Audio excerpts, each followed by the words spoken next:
kasi siyempre, kami niya, mahal niya sa Sir, buhay. napakabait niya sa ibang tao. Napakabait niya. Maraming salamat po, sir. Sa inyo po Sir. lahat. Maraming salamat. Kakasuhan na po natin siya ng kaulang kaso. Eskwelahan sa Tondo, Manila, sir. Nag-umpisa po yan nung mga bandang alas 5:30 ng umaga sa may Magat Salamat Elementary School na nandun sa Peria Street Corner, Santa Maria Street, dito sa Tondo, Manila. Yes, sir. May natagpuan isang dead body. So, upon checking ng ating mga pulis dun sa Don Bosco, napag-alaman na yung biktima na yon is nagngangalang Ricky Dasco Ishera, security guard ng school na yon. So, base sa nakita natin, meron tayong nakausap na initially isang witness na dahil sa impormasyon natin na yon, nagtuloy-tuloy pa rin tayo sa backtracking natin, and upon backtracking natin, meron tayong nakita sa CCTV na kuha nung isang tao na may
may tinutulak-tulak na drum. Yung tao na yon, description niya makikita agad kung sino. So, merong witness na nakapag-turo kung sino yung personalidad na yun. So, yun ang sinundan ng mga operative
mo sinaksak yung security guard? Kaso lang po, Anong atraso? dahil po sa pamangkin ko yung batang nangangalakal. Kailan yun? So, wala po nakalipas yun yung nangyari yun eh. Hinihingi lang po ng pamangkin ko yung kalakal na sa... Wala lang tao. Oo. Yung nakakamay po yung pamangkin ko eh, nagkaroon po kasi ng buhol. Tapos, After isang buwan po, sabi ko, kaya na lang, ibibigyan ko na ng pera ng pamangkin ko para hindi na bumalik ko eh. Tinanik po ako ng galit doon. Sige. tapos, pinalikan mo. Hindi po nila. Nakataon lang po na pasok lang po sa utak ko. Pumasok sa utak mo na ano, kuya. Yung nangyari sa pamangkin ko. Tapos, gumagamit ka Apo, ng ano? nagbabawal na lang. Ano po, anong klase? Sa buo, marijuana, ano? Marijuana ang siya po. Nung nagawa mo yung krimen, nakatira ka? Nakainom po ako. Ha? Nakainom po ako ng araw. Ayun ka. Yung guard, personal mong kakilala? Hindi. Po. Alam mo na may anak na naulila? Hindi po. Ha? No, nakita sa CCTV, may binitbit ka palabas ng eskwelahan? Ayun po yung nasa gilid po ng gate na naman po. Dentist, papel, lahat po ng klaseng kalakal po doon.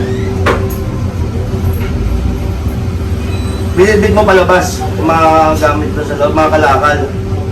Yun yung mga kalakal na sinabi sa'yo ng pamangkin mo? Ito ba pinagplanuhan mo, kuya? Hindi po. Ha? Ilang beses ka na nakulong?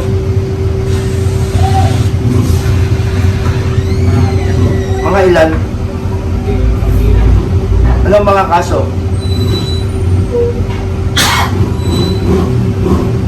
Anong mga kaso, kuya? Mga palitan na ako nilitan. Maraming ito eh. Kailan ka huling nakulong? Nakalaya ko lang po kung galing sa SCCTV. Kailan ka lumaya? December 13 po. Anong huling kaso na yun? Anong kaso na yun? Ano po? Legal carnapping, pati section 9, pati...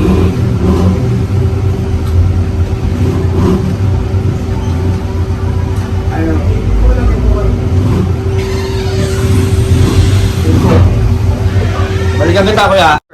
Ano po ba sir ang previous cases niya sir?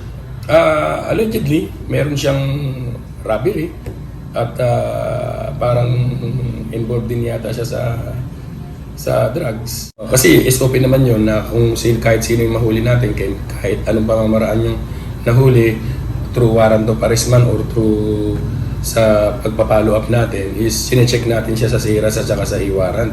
So, as of the moment, upon checking namin, wala naman po kami nakita. Kung in-approach naman yung suspect, walang pagtatanggi, sumuko naman siya ng maayos at inamin niya na siya nga yung may gawa. Ang dahilan niya is, initially, parang may pamangkin yata siya na napagalitan ng security guard na yon, and then nung araw na yon nakainom daw siya at naisipan niya lang na puntahan at yun nga ang naging resulta na patay niya, nakatalikod. Nung nakatalikod, naalala niya na pinagalitan pala nung security guard na victim yung pamangkin niya yata, and then kaya pumasok sa isip niya na saksakin. So according din mismo sa suspect natin, ang ginamit niya is screwdriver, at nung mga panahon na yun, nakainom daw siya. And then nung napatay niya, kaya meron siyang tinutulak-tulak na drum doon sa pagtakas niya is nanguha na rin pala siya ng mga gamit doon. Sir, wala bang 24 hours sir na nangyari o na-discover sir na yung crime sir? Ano po ba sir ang naging challenge? Ang challenge dito, kapag may mga ganitong pangyayari, para masolve din ng maayos kaagad, is importante talaga yung backtracking natin at saka yung naging medyo maayos yung quality ng video kaya nakilala yung tao. So sa amin, sa palagay namin, nakatulong na yung CCTV dun sa area is medyo malinaw. Importante yun. And then at the same time, importante rin na may nakakamuka dun sa tao na yun at kaya natuntun ng mga operatiba natin. Sa mga kaibigan po natin dito sa nasasakupan ng Station 1, mga barangay chairman, sir, mga kagawad sir, asahan niyo po na nandito po ang Station 1, mabilis ang action po ang gagawin natin, lalo na pag mga ganyang kagrabing insidente, lalong-lalo na ang marching order ng ating regional director at ng ating district director na mabilis ang aksyon, police visibility at pakikipag-ugnayan sa mga barangay na dapat talaga merong magandang ugnayan ang inyong pulisya at ang barangay para sa ikalulutas ng kung anumang mga klaseng incident po. Sa mga kababayan natin na nanonood, ipinapabot po namin sa inyo na kami pong mga kapulisan dito sa Station 1, kakampi niyo po kami. Kadalasan nga po, ikot po kami ng ikot dahil po yan ang marching order ng ating regional director at ng ating district director, yung intensified police visibility natin sa paligid at saka yung paninita ng mga nakahubad, yung mga naninigarilyo, mga nagiinuman sa kalye, at saka pati yung curfew kung maaari. Tulungan tayo dahil yung paninita namin is para din naman sa ikabubuti ng komunidad natin para maging mapayapa yung ating environment dito sa Tondo, Manila. Napansin ko po dito sa Station 1, sa magdadalawang buwan po tayo na nalagi dito is marami pong barangay dito at importante po talaga ang pakikipag-ugnayan natin sa mga local government unit natin sa ating mga barangay kasi diyan po talaga nag-uugat yung maayos na pagkakaibigan na nauuwi sa magandang ugnayan at koordinasyon lalo't lalo na although hindi po natin gusto na may ganyan nangyari pero na-resolve naman po natin kaagad nung nai-report po sa atin. Siyempre po masaya kami dahil nahuli yung Actually, nararamdaman po namin yung bigat Kasi syempre, pamilya, mahal niya sa Sir, buhay. napakabait niya sa ibang tao. Napakabait niya. At least na yung mga polis po natin dito, hindi pa nagpabaya. Kaya nga maraming salamat po sir sa inyo po lahat. Maraming salamat. Ano ka? Galing mo, solve mo agad. Hindi dahil sa inyo, hindi ba ako naging Siya po yung nakasolve. Ako po yung may nakausapin ng ma'am sa Maraming salamat po. Ako pala si Police Lieutenant Colonel Wilfredo Lazarito Pabros Jr., PNP Class 2006. Ako po ang kasalukuyang hepe ng Rahabago Police Station 1 dito sa Manila Police District. Thank you very much po, sir. Salamat Salamat sir. po. Thank you, sir. God bless.